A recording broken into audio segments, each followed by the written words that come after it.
그런데 그 가운데 거를 보면요. 저 문건의 가운데 거를 보면 국회 관련 각종 보조금, 지원금, 각종 임금 등 현재 운영 중인 자금 포함 완전 차단할 것 이리 돼 있거든요. 네.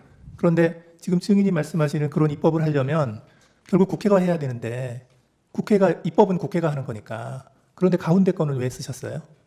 저거는 국회를 정지시키겠다는 아닙니다. 뜻이에요. 이게 국회 관련된 사항이 아니고 국회를 통해서 지원되는 단체가 있습니다. 그런 단체의 보조금, 지원금 이런 것들을 차단하라는 그런 뜻이죠. 아 예. 네. 근데 제가 1점 그 1항을 보면 예. 국회와 지방의회, 정당의 활동, 일체 정치 활동을 금한다 이렇게 돼 있거든요. 예.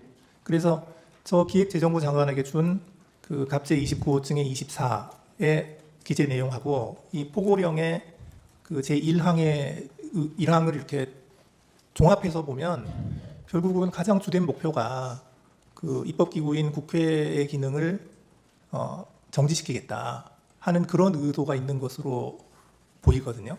저는 솔직히 그렇게까지 하진 않았습니다. 이건 대가 생각하는 이 사건 계엄의 목적은 거대 야당의 경종을 울리고 부정선거의 증거를 수집하기 위한 것 이렇게 정리하면 됩니까? 네. 이 사건 계엄의 목적이 다시 정리하겠습니다. 이 사건 계엄의 목적은 거대 야당의 경종을 울리고 부정선거의 증거를 수집하기 위한 것이다.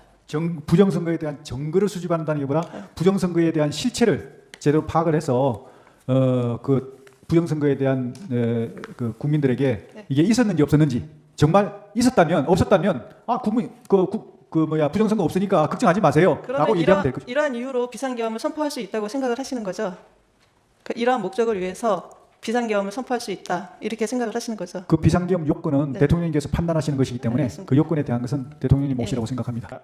구체적인 비상계엄의 내용, 실체적인 요건이 충족됐는지 심의를 하는 것을 말씀드리는 거예요. 그러니까 실체적인 요건이 있어야 될 거 아닙니까? 그 요건이 충족됐는지, 그리고 일시는 언제 한다, 그리고 시행지역은 어디다, 그리고 계엄사령관은 누구다, 이런 얘기를 구체적으로 이야기를 한 적이 있느냐 하는 겁니다. 그 포고문을 아까 다 줬다는 것이고. 네, 그 재판관님 말씀하신 그 1번 부분은 그 별도고요. 2번부터 밑에 거는 다 계엄 선포문에 포함되어 있는 내용들이라 계엄 선포문을 제가 다 이렇게 개별적으로 그 국무위원들한테 나눠주고 그 의안으로 이제 그 했기 때문에 다 알려줬다고 저는 생각하고 있고요. 1번 충족이 됐느냐 안 됐느냐 하는 문제는 그 전에 계엄을 하기 전에 대통령님께서 계엄 선포를 하시기 전에 거기에 대한 여러 가지 그 전시 또는 사변 또는 그에 이에 준한 비상사태. 그래서 이게 지금 현재 상황이 이에 준한 국가 비상사태냐. 그리고 그 뒤에 보면 사회 질서가 심각하게 교란돼서 행정, 사법 기능이 현저히 저하될 경우라는 얘기가 있습니다. 국회도 사회지 않습니까? 그러니까 제가 여쭤보는 말씀은 피청구인 대통령이 그 당시에 그런 얘기를 현장에서 했느냐 이걸 묻고 있는 겁니다. 현장에서 11명이 모였을 때 11명 모였을 때 말씀하신 건 제가 못 들었고요. 개별적으로 이렇게 하실 때 계엄의 필요성, 당위성에 대해서는 말씀하시는 걸 들었습니다. 개별적으로는 얘기했지만 11명이 다 모였을 때 구체적으로 그런 얘기를 한 적은 없다. 그다음에 국무회의 당시에 국무위원들을 상대로 이번 비상계엄은 거대 야당에 경고하기 위한 것이다. 경종하기 위한. 경종을 울리기 위한 것이다. 그리고 중앙선거관리위원회의 선거관리 시스템을 점검하기 위한 것이다. 이런 취지의 말을 했습니까? 누가 제가요 아니면 대통령이 언제 모였을 때 11명이 모였을 때 그거는 말씀 안 하셨습니다. 말을 안 했다. 네. 자, 이 김용현과 윤석열 대통령이 나왔던 헌재에서 헌법재판관들이 어떤 질문들을 했는지를 보면 지금 분위기가 상당히 안 좋다는 걸 알 수가 있죠. 왜냐하면 헌법재판관들은 지금 뭐 부정선거니 뭐니 그런 거는 하나도 지금 관심이 없는 거야. 그런 게 이 상황이 중요한 게 아니라 절차를 지켰냐라는 걸 지금 따지잖아요. 헌법재판소가 판단하는 거는 절차를 지켜서 대통령의 권한에 맞게 너희들이 했느냐를 지금 묻고 있는 건데 윤석열 대통령과 김용현의 경우는 우리는 절차는 약간 어겼지만 목적은 우리의 의도는 굉장히 순수하고 공익적이다. 이걸로 지금 해명을 하고 있거든. 그래서 헌법재판관들이 그런 걸 묻는 게 아니라 절차적으로 너희들이 그 국무회의에서 너희들이 지금 말하던 부정선거니 또는 뭐 야당의 패악질이라든지 이런 거를 국무회의 11명 모였을 때 했냐? 국무회의를 거쳐야 되거든요. 계엄령을 할 때는. 했냐? 했더니 대통령 안 하셨다고 지금 김용현이 얘기를 했어요. 그리고 뭐 포고령이든 뭐든 부서를 받아야 돼 도장을 찍어야 되는데 했냐 했더니 안 받았다고 했어요. 결국에는 절차적인 부분에 있어서는 하나도 지금 증거가 없고 또 절차적으로 미비했다라는 게 저도 인정이 된 거지. 나머지는 사실 중요한 내용이 아니야 지금. 그래서 그런 내용들이 지금 남아 있고요. 오늘 이제 이 내용들 김용현과 윤석열 대통령의 증언들을 보면은 윤석열 대통령은 되게 순수한 목적, 아주 건전한 목적으로 이걸 했다라고 지금 주장을 하지만 밑에 있는 군 부하들이 볼 때는 대통령이 아무 책임을 지지 않고 다 밑에 있는 애한테 다 떠넘기고 있는 거잖아요. 그러니까 지금 밑에 있는 부하 중에 한 명 여인영 이 입장에서는 상당히 불만이 많은 거야 지금. 뭐라고 하냐? 우리 군을 갖다가 정치적으로 이용하셨다. 예. 하하. 여인영 사령관은 군이 윤통과 김용현 장관과 윤석열 대통령이 군을 정치적으로 이용하셨다. 군이 이용당했다.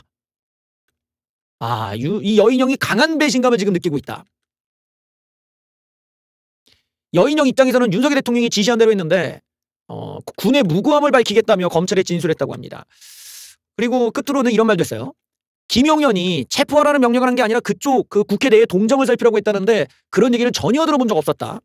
그러니까 이게 본격적으로 지금 이제 진실 게임으로 들어가는데 밑에 있는 부하들 저 사람들 다 헌재에 나올 거예요. 헌재에 나와서 헌법재판관이 다 물어볼 거란 말이야. 체포 들었냐? 그러면 만약에 헌법재판관 나와서 들었다. 대통령이 얘기한 거 직접 들었다. 만약에 이렇게 해버렸다가는 뭐 윤석열 대통령 그냥 여인도 그냥 되는 거잖아요. 거기다가 밑에 있는 애들이 더 많이 얘기할 것이기 때문에 지금 저렇게 나온다라는 건 결국 윤석열 대통령이 사실은 야 사인을 보낸 거야. 얘들아 내가 너희들 탓을 좀 할게. 근데 니들도 내가 살아야 너희들 사면시켜줄 거 아니냐. 윤석열 대통령의 의도는 그거란 말이야 지금. 모르겠어 이놈들아? 나를 일단 살려. 내가 복귀를 하자마자 너희들 사면시켜줄 테니까 트럼프처럼 걱정 말고 내 편 들어. 그냥 너희들 위증해. 지금 이건데 밑에 있는 애들은 못하겠다 이거거든. 싫다. 이거는 우리들 그냥 바보 되는 거고 그걸 못 참겠다는 거니까. 과연 그렇게 해서 이제 헌재에서 실제로 어떻게 증언이 이루어질지는 좀 봐야겠지만 일단 김용현 같은 경우는 윤석열 대통령의 사인을 받았다 이거야. 거기에 했는데도 이제 몇 가지들은 사실상 윤통이 절차적인 문제가 있다는 거 어차피 증거가 없으니까 인정했지만 저 사람들은 본격적으로 이제 윤통이 시켰다라는 거를 증언하게 될 것입니다. 이제 그게 또 헌재에서 아주 커다란 이슈가 되겠죠.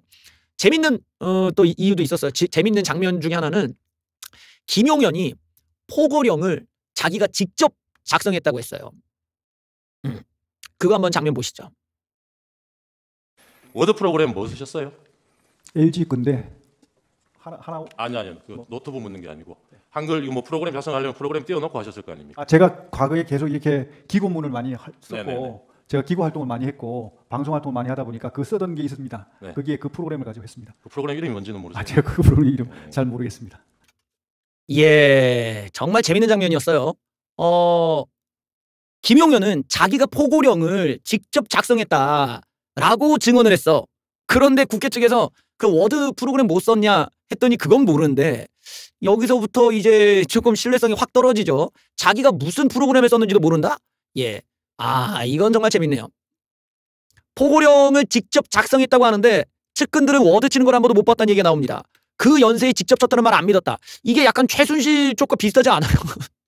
최순실 그 누님처럼 그 연세에 무슨 태블릿 가지고 대통령 뭐 기록물을 수정했다고 할 때 나도 아니 그 연세에 무슨 왜 태블릿으로 수정하냐 했는데 이분은 본인이 직접 내가 이 나이에도 워드로 내가 포고령을 작성했다고 하는데 약간 앞뒤가 안 맞는 거야. 그래서 이걸 무슨 프로그램 쓰셨어 했더니만 LG 거로 썼다고 엉뚱하게 답하는 걸 보면 약간 거짓 논란이 있지 않냐. 왜냐하면 이게 포고령이라는 게 이렇게 됐고 가운데다가 이렇게 나열을 시켰단 말이야. 그러니까 한마디로 말해서 나름대로 워드를 많이 써본 많이 작업해본 사람의 손길이 느껴진단 말이지. 보통은 이게 왼쪽에 몰려있거든요. 이렇게 워드를 틀면은 요렇게 돼가지고 요쪽에 몰려있어요. 이렇게 글들이.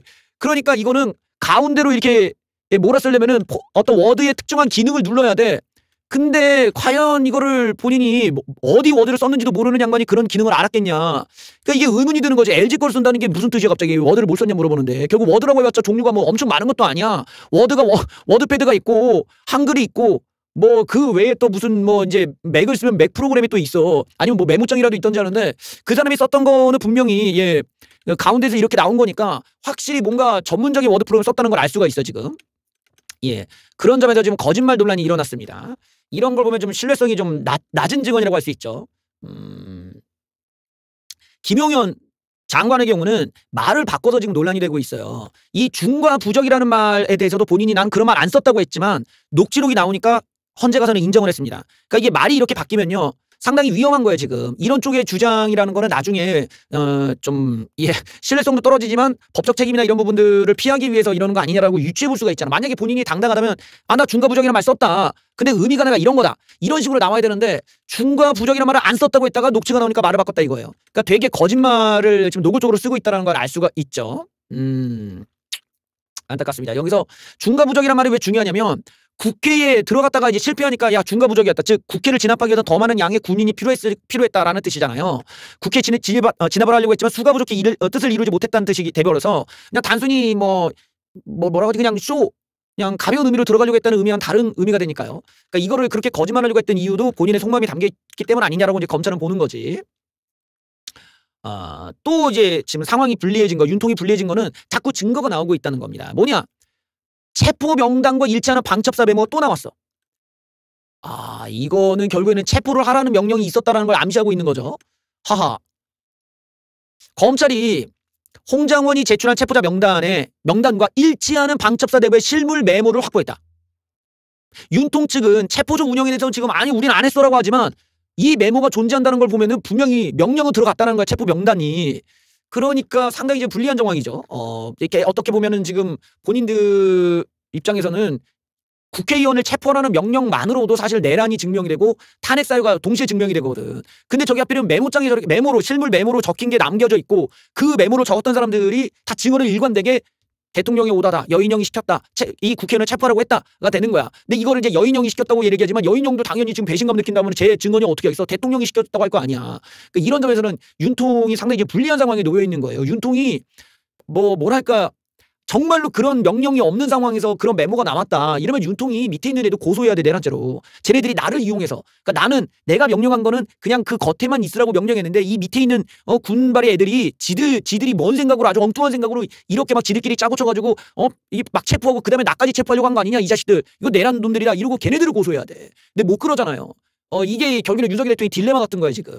밑에 있는 애들은 윤석열 대통령이 이런 식으로 국회의원을 체포하라고 명령했고 거기에 메모까지 다 적고 자기네 실천까지 하려고 애를 썼는데 윤석열 대통령이 나는 모른다 이래버리니까 또 애들이 지금 등을 돌리는 거죠. 지금 하나둘씩. 그러니 검찰에다가 막 내는 거야 막 이렇게. 여기에 또 하나 우리 윤통이 또 고생하실 만한 내용. 행안부에서 비상계엄 국무회의록 없다고 헌재에다가 보냈다고 합니다. 이게 아까 전에 이제 김용현은 국무회의가 있었다. 국무회의 했다 이거야. 자기네들은 국무회의 했기 때문에 어떤 약간 부서가 얻고 있다고 하지만 우리는 국무회의 했다. 그래서 포고령 나눠주면서 이 계엄의 목적도 설명이 된 거 아니냐. 그런 식으로 얘기를 했지만 정작 행안부에서는 우리는 그런 국무회의로 없습니다라고 했기 때문에 결국 절차가 완전히 다 엉망이었다. 이게 이제 헌법재판소에서 중요하게 여기는 부분인데 국무회의록이 없다는 것만으로도 지금 논란이 될 수가 있어요. 여기서부터가 좀 큰 문제가 생길 수가 있는데 지금 무너져 버린 거죠. 김용현은 누군가가 기록했다고 주장했지만 또 행안부가 작성이었다고 했지만 정작 행안부가 없다라고 얘기하면서 그 국무회의라는 것이 존재하지 않았다라는 게 오히려 입증되고 있는 겁니다. 미래가 좀 어두워지는데요. 결국에는 대통령은 헌법에서 헌법에서 대통령의 역할에 대해 써 있어요. 이게 뭐냐면 모든 업무에 대해서 이 국무회의를 열어야 되고 거기서 부서를 받아야 되고 속기록을 남겨야 된다는 거야. 대통령이 그냥 비밀리에 지들끼리 모였고 이렇게 하면 안 되기 때문에 나란 일을 정확하게 공개적으로 하라고 이 국무회의 과정이라든지 부서의 과정, 속기록의 과정을 남겼는데 하나도 없다는 거야. 부서 없다고 김용현이 인정을 했고 또 회의에 있어서 회의의 구색을 맞추려면 이 회의는 어떤 걸 위한 회의다. 그래서 각자 반대 의견이든 찬성 의견이든 들어보고 속기록을 남기고 도장 찍고 우리가 이런 회의 참석했습니다. 도장 찍고 심하게 하고 가는 거거든. 이게 대통령의 그 어떤 의무야. 헌법적인 의무인데 지금 계엄에 대한 헌법적 의무가 안 지켜졌다라는 거예요. 그러니까 대통령이 상당히 이제 불리해진 거지. 탄핵이라는 건 다른 걸 보는 게 아니야. 이 사람이 징계를 받아야 되는 거냐 아니냐. 이 사람이 대통령직을 유지할 수 있는 거냐 아니냐만 본단 말이야. 이 사람의 형사 재판을 하는 게 아니기 때문에 대통령으로서는 이 대통령으로서 내가 절차를 잘 지켰다. 법적인 걸로 얘기되는 거 내가 다 지켰다가 증명이 돼야 탄핵을 피할 수가 있는데 지금은 구석구석마다 다 틀려 지금. 이러니까 이게 헌법재판관들이 질문을 보면은 지금 본인들이 부정선거를 확인하기 위해서라든지 야당의 패악질 때문에 계엄령을 할 수가 있다고 보는 거냐라고 질문을 하잖아. 그러니까 그 자체가 헌법재판관의 관심은 니들이 말하는 부정선거 증거가 있다는 거 관심 없고 그걸로 계엄을 할 수 있냐 없냐가 중요하다는 거야. 근데 윤석열 대통령 쪽에 그게 된다고 주장하지만 법률 어디에도 그딴 거를 확인하기 위해서 계엄을 해도 된다는 조항이 없어. 그래 윤석열 대통령이 안 그래도 지금 절차가 문제인데 목적도 지금 성립이 안 되고 과정도 문제가 있다라는 겁니다. 이거는 탄핵을 피할 수가 없는 지금 상황인 거지 지금. 단순히 이제 우리 박근혜 대통령의 경우만 하더라도 수사 협조를 안 했다와 최순실한테 대통령 직무를 넘겼다 이것으로 그냥 탄핵이 됐거든. 그러니까 헌법수 의지에다가 대통령의 업무로 해서 위법이 있었다. 어떤 대통령 업무가 정상적인 루트를 거치지 않았다. 이걸 굉장히 스트릭트하게 보고 있는데 그거를 유도했던 게 윤석열 검사였단 말이야. 근데 자기가 대통령이 됐을 때는 훨씬 더 절차를 어기고 그냥 막장으로 가버렸으니까 여기서 뭐 보호할 논리가 없는 거지. 본인들이 그 회의 자체에서도 안건도 얘기도 제대로 안 해. 그 국무회의에서조차 부정선거 얘기 안 꺼내. 회의에서조차 이게 야당 때문이라는 얘기도 안 해. 그러면 이게 이거 뭐냐는 거예요. 국무회의를 왜 한 거야? 그러면 국무회의가 아예 없는데. 그러니까 이게 좀 윤석열 대통령으로서는 지금 거의 미래가 보이지 않냐? 그렇게 보입니다 지금. 동아일보예요. 동아일보에서 뭐라고 보느냐? 윤통이 언론 사설만 봤어도 이 지경까지 안 왔을 텐데 무슨 놈의 틀투브만 보시고 좀 이상해졌다 이런 지적을 하고 있습니다. 매일 나라 걱정을 하며 해결책을 고민한다는 점에서 하는 일이 비슷한데 다른 점은 100가지도 넘겠지만 무슨 사설을 쓸지 발제하고 이런 고민을 하지만 윤통이 이 사태를 겪으면서 제일 억장 무너지는 게 윤통이 신문을 안 본다는 사실이다. 맞아요. 이게 지금 윤통의 계엄이든 뭐 부정선거를 외치는 사람들이 신문을 안 봐. 뉴스를 안 봐. 뉴스를 안 믿어. 자신들의 주장은 뉴스를 어떻게 믿냐는 거야. 그 뉴스를 안 믿으면서 맨날 틀리는 틀투브를 믿어. 그리고 여기 신천지 매체를 믿어. 그게 되게 신기한 거지. 더 정확도가 떨어지고 더 엉성하게 그저고 사실관계가 전혀 없는 틀투브와 신천지 매체를 보면서 실제로 존재하는 언론 뉴스는 안 보니까 맨날 틀리는 거야. 근데 여기에 윤석열 대통령이 이 상황에 놓여 있었다라는 거지. 윤석열 대통령이 뉴스를 안 보고 틀투브를 본다라는 점부터가 이미 망조가 든 거야. 지난 총선에도 여권 인사한테 신문을 보지 말고 유튜브를 들으라. 공수처에 체포되기 전에도 레거시 미디어 즉 전통적 신문 방송을 편향돼 있으니까 유튜브가 잘 정리된 정보를 보래. 뭐가 정리가 잘 돼 있냐. 이러니까 망하는 거야 이게. 아휴 참담하다. 이런 분이 대통령이라는 사실이 이건 제가 갖고 있는 논조랑 비슷하다. 틀투브를 볼 시간이 없어야 돼 대통령은. 왜냐면 정부 보고서만 보더라도 거기 진실이 더 담겨 있는데 자기가 더 양질의 정보를 갖고 있는 양반이 왜 틀투브를 보냐고. 틀투브를 다 지어낸 건데 이게 되게 순박하신 건지 좀 이해할 수 없는 거지. 어쨌든 뭐 총선 패인도 뭐 다른 데서 찾을 것도 없다 이런 지적을 지금 동아일보에서 하고 있습니다. 그러니까 우파 매체에서도 왜 윤석열 대통령이 나와 있는 팩트를 잘 모르고 또 정부 보고서에서 이미 다 나와 있잖아. 정부가 다 조사해서 알잖아. 그런데 정부에서 조사한 거를 안 보고 왜 다 거짓말로 하는 틀투브를 보느냐. 그리고 거기서 나온 얘기를 왜 순진하게 다 믿었느냐. 정작 정부에서는 아니라고 하는데 본인이 그걸 믿었다라는 점을 보면은 대통령으로서의 의미보다는 그냥 윤석열 대통령한테 대통령은 어떤 거였는가 이런 의심을 좀 하게 되지. 이 사람한테는 그냥 대통령이 자기 마누라 도이치모터스의 수사를 좀 맡게 해주는 방패막이 정도로밖에 생각을 안 한 거 아니냐.